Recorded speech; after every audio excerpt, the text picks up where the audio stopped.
You have certainly heard of the plebiscitary re-election of Vladimir Putin a few days ago. He openly threatened the possibility of a nuclear conflict with NATO that would lead to the Third World War. Would it be possible?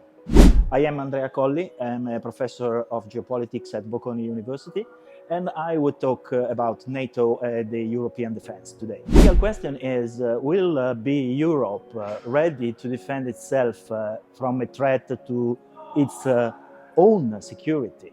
European countries are all members of NATO with the exception of Austria.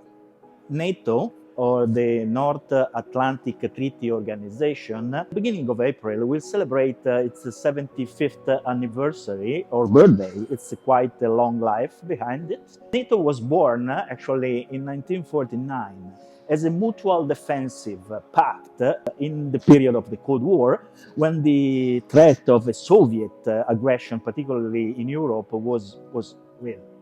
After the end of the Cold War, NATO remained alive and enlarged, absorbing some of the former members of the Soviet-led counterpart that was the Warsaw Pact, as for instance the Baltic Republic. Its origins lie in a mutual defense agreement created in 1948 by several European countries, former enemies of Nazi Germany. This was called the Brussels Treaty. The gigantic question mark here lies in the future attitude of the US administration towards NATO. Mr. Trump, a possible winner of the next elections, never made a mystery of his critical approach towards NATO and to its burdensome costs that are not justifying its existence in front of the US public opinion. And a change in the mood of the US administration will probably force Europe to rethink a lot its identity as a geopolitical subject and not simply as a geoeconomic area well protected by the US military force. So going back to the initial question, will be Europe ready to defend itself? First of all, no single member of the European Union has a by far military and nuclear force comparable to the one that Russia has.